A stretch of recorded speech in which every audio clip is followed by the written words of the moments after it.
All right, let's get right into it. We're going to tackle one of the biggest energy puzzles in Europe right now, Germany's pretty controversial decision to walk away from nuclear power. And on the surface, this move just seems to fly in the face of everything we hear about fighting climate change. And that brings us to the big question, the heart of the matter. On April 15, 2023, Germany's very last nuclear plants went dark. For good. So, why? Why would a country that sees itself as a leader on climate just ditch a major source of totally carbon-free energy? Well, to really get it, you have to understand two very, very different stories. So, first up, let's look at Germany. And you have to understand, this decision wasn't some snap judgment. Nope. It was actually the final page in a story that's been building for 50 years, something that's become a core part of the national identity. What's so wild here is that Germany's anti-nuclear stance wasn't dreamed up by politicians. It truly grew from the ground up. I mean, it goes all the way back to 1975 with these huge protests at construction sites. That movement was so powerful that it literally gave birth to Germany's Green Party. And then the event that changed everything happened. Chernobyl. When that reactor melted down in 1986, the fear wasn't just in Ukraine. It blew across the entire continent.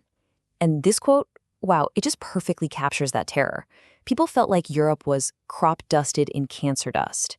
Suddenly, the risk wasn't some abstract concept anymore. It was in their backyards, in their milk. And that fear just burned itself into the German psyche. So after that 50-year battle, the anti-nuclear movement finally won. The plants are off. But what took their place? The tough answer, unfortunately, is a massive reliance on fossil fuels. We're talking coal and natural gas. And the result of that choice is, well, it's right here in black and white. Just look at this.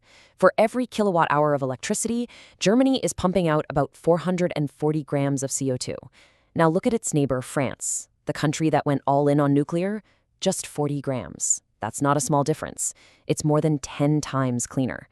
And that brings us to our second story. Okay, so now let's hop across the border. Because while Germans were protesting nuclear plants, France was dealing with a completely different kind of crisis. And it pushed them to make one of the boldest energy bets in modern history. For France, the big wake-up call was the 1973 oil crisis. They had almost no oil or gas of their own, and they realized their entire economy could be held hostage. Their solution was something called the Mesmer Plan, basically a state-sponsored race to build as many nuclear reactors as possible, as fast as possible. And they did it at an unbelievable pace, 56 reactors in just over 20 years. And what was the result of that incredible push? At its peak, nuclear power was generating a whopping 75% of all of France's electricity. It was a total energy revolution. So, the bottom line is, France's big bet totally paid off. They became energy independent, a major industrial power, and they had one of the cleanest electrical grids in Europe. It really looked like they'd found the perfect solution, the clear winner here. But, as you're about to see, that's not quite the whole story. Because that massive fleet of reactors, the one they built so quickly all those years ago, well, it now comes with its own set of huge, complicated, and very expensive problems. You could say that France's success story is starting to show some serious cracks in the foundation. And it all kind of boils down to this one number, 39. That's the average age of a nuclear reactor in France today. Now keep in mind, they were originally designed to last maybe 20 to 40 years. They're all getting old, all at the exact same time. And just like with people, old age brings health problems. For a nuclear reactor, that looks like this: stress corrosion cracking. Basically, inspectors started finding these tiny but dangerous cracks in the massive pipes of the cooling systems.